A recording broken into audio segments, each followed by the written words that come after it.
The Cleveland Browns are 1-0. Say it with me. The Browns are 1-0. It feels so good to say, coming off a roller coaster of a fourth quarter. But 26-24, Cade York, the rookie out of Baton Rouge, Louisiana, lifts the Browns over Baker Mayfield and the Panthers. Wow. I mean, a lot to break down, of course, as NFL Week 1 is underway. I'm not going to rain down on this parade right now. Was it a pretty fourth quarter win? No. But a win is a win. And in the NFL, if you can find a way to escape with a W on the road, I truthfully don't care too much how it is done, right? This is not the Buffalo Bills where people are going to nitpick every little thing along the way. Jacoby Brissett is 1-0. He just has to keep the ship afloat for 11 games, and he's off to a good start. But a lot to unpack, like I said. From Baker Mayfield's revenge game, which didn't get off to a good start for him. All the Baker bros watching, I'm not going to apologize. I am not sorry about that bad start for him, but he did recover nicely in the fourth quarter. 75-yard touchdown to Robbie Anderson. The Panthers went down the field, put up 2 scores on back-to-back drives. This Browns defense was filled of dogs to start, right? That's what I'm looking for. They were bloodhounds. In the fourth quarter, it looked a little bit more like the speech from Hard Knocks with some puppies on the porch. But hey, the Browns and Cade York, and God bless Cade York. Cade York, I pray to you now, right? Like Jason Sudeikis and SNL. I pray to you, Cade York. There are some awesome quotes stemming from Kevin Stefanski's press conference. Cade York saying, I usually don't celebrate field goals, but that one was different. So you know what? Let's celebrate with Cade York. In fact, while you guys get your threes in the chat, we've got a dog bowl here on the show. We had a blast during our live watch party. Join us next week against Broadway Joe and the Jets. Flacco sucked today. Should be an absolute blowout from First Energy Stadium next week. But hey, let's drink out of the dog bowl for Cade York right now. God bless you. Here we go, Brownies. Okay, so let's break this game down a little bit more. Let's start with the Browns offense. Jacoby Brissett early on looked a little bit like the preseason Brissett we saw. He had overthrows to Amari Cooper and Kareem Hunt. He missed Donovan Peoples-Jones. And we'll talk about DPJ in a minute because I loved what I saw out of 11. But as the game progressed, he looked a little bit more like Jacoby Brissett. He was comfortable. I liked the play calling from Stefanski. I don't have any big grief with the game Stefanski called. I think Stefanski pushed all the right buttons. The defense at the end, I mean, a 75-yard blown coverage, it's hard to really get super pissed at the defense unless it's a methodical drive down the field. Just blown coverage. Greg Newsome, Grant Delpit, a miscommunication on that bomb, and ultimately that was big for Carolina, and Eddie Pinheiro and the Panthers went down the field and hit what looked like a potential game-winning field goal. I was never worried. That's not true. I was worried. But Jacoby Brissett, 18 for 34, a $147 and 1 touchdown. He did what was asked of him with a bit of a deterioration to it, meaning he could have hit a couple more throws. The Amari Cooper one and the Kareem Hunt one early in the game, and then DPJ also early where he had him wide open for a touchdown. But in the second half, this is Jacoby Brissett. I think everyone in Cleveland got a good taste of, so what's this roller coaster with 7 going to be like? It's not going to push it down the field. He didn't throw an interception. He didn't fumble the football. He's going to protect the football. He might be overly cautious with it from time to time, but for better or for worse, that is Jacoby Brissett right there. Okay? But I want to shift gears right now to Donovan Peoples-Jones, and then we'll look at Nick Chubb and Kareem Hunt stats here. But I was concerned if J.C. Horn and Jeremy Chin and C.J. Henderson were able to bracket off Amari Cooper, who would step up and really look like a wide receiver too. And we saw that from 11. I thought he made some great catches. I mean, if Brissett looks his way on that play action in the first half, all of a sudden Donovan Peoples-Jones has, more than one touchdown, more than 0 touchdowns. He's got 60 yards to go with it. That's more than 0 targets. You guys get the gist, though. We're putting it together right here in the closet of Chat Sports. It's a busy NFL Week 1 Sunday. But that's Donovan Peoples-Jones, 11 targets. Thanks, Producer Jack. 6 receptions and 60 yards. Let's look at Nick Chubb and Kareem Hunt stats here. We'll make our way through the offense, and then we'll get to the defense, and then we'll give some more takes and analysis, and you guys can chime in the comment section. Let me know what you think from this first week of the season. But Kareem Hunt, 1 rushing touchdown, 1 receiving touchdown. Extend Kareem Hunt? I mean, that was trending for a minute there. Kareem Hunt is playing himself into a very good spot for the Browns, okay? If Kareem Hunt balls out this year and the Browns opt to just go with Jerome Ford after this season, Hunt's just going to get the Browns a better comp pick after he walks in free agency somewhere. Or Andrew Berry go, you know what? If it ain't broke, don't fix it.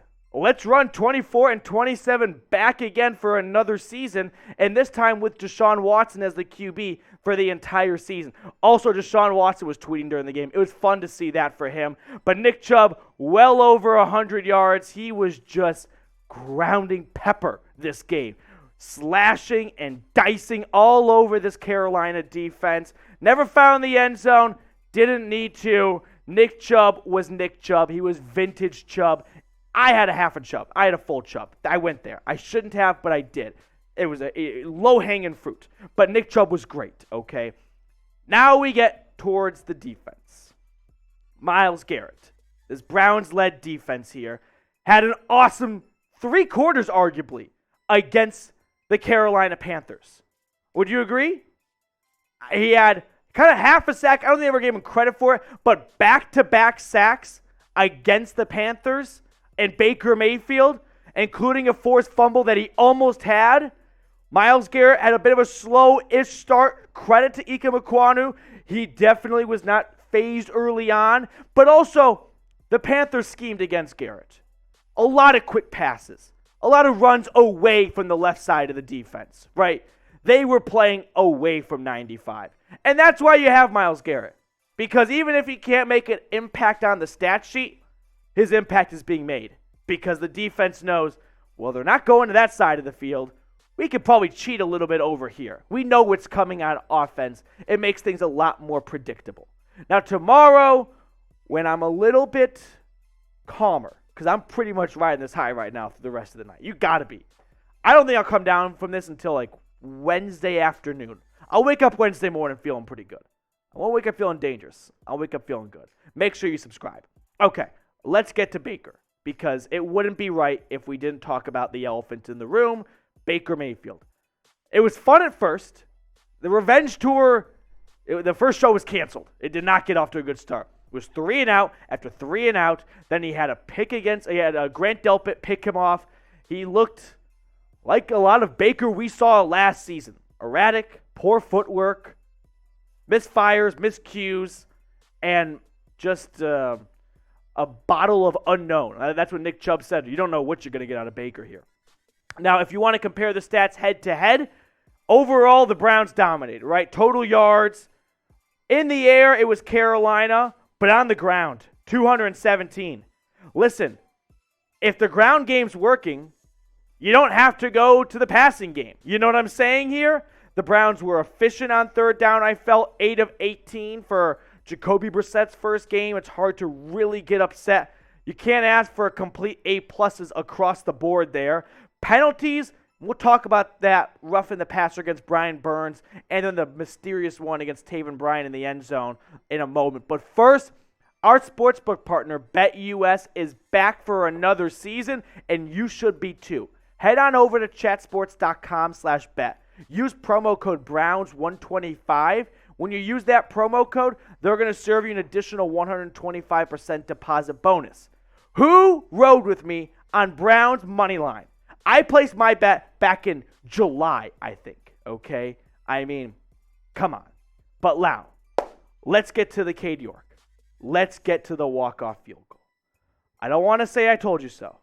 I'm not going to go for a victory lap, but I'm feeling pretty good right now inside. We got a Yorker. We got a Kade York walk-off field goal. That was my game prediction before kickoff all week. I said 24-21 Browns was in the neighborhood, but I said Cade York's going to walk this off. Might as well have been a walk-off field goal. Who cares? We'll count the 8 seconds, round it down. So from now on, anytime Cade York hits a walk-off or a game-winning field goal at the end of it, it's a Yorker, baby. That's what it is. We're dubbing it here right now at the channel. That's a Yorker. God bless Cade York. I pray to you, Cade York. I'm making a Cade York. Unfortunately, there's already a Cade York fan club Twitter account, or else I would make that next. But Cade York, 4 for 4. Ice in his veins. And all 4 were pretty. I mean, the 58-yarder started off outside and then drifted comfortably enough inside. That's why you went out and got him. That's why the Browns and Andrew Berry picked him in round 4. And you know what? I bet the Steelers and the Bengals wish they had Cade York today.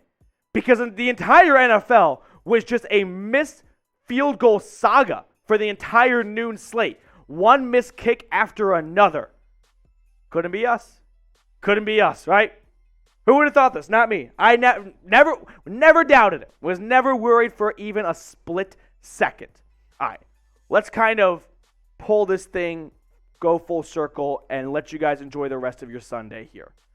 Other takeaways in terms of concerns. Because, hey, a win's a win on the road. I'm a believer of if you win in the NFL on the road, it's hard to be upset. Could it have been better? Yes. But this is the NFL, right? It's not always going to be an absolute beat 'em to a pulp for all 4 quarters.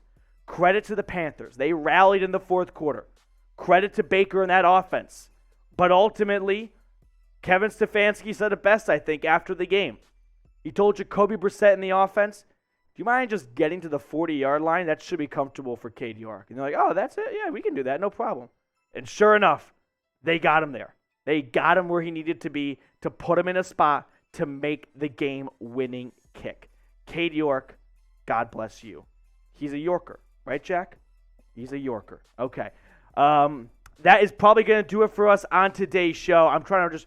One more thing. Let's talk about the penalties really quickly here before we let you guys go. Yes, that was a bit of a... There were 2 bad calls, in my opinion, in this game. Both were pass interference, or both were roughing the passer, both on the other team, right? Taven Bryan in the end zone on Baker, that was a crappy call, okay? Brian Burns on Jacoby Brissett at the end of the game, if that was the Browns, I would have been livid. But it worked in my favor, so I kept on the DL. But, yeah, I think we can all agree those were both questionable roughing the passers. But, hey, the Browns win it 26-24. They are 1-0 for the first time since 2004. Let's go, Browns.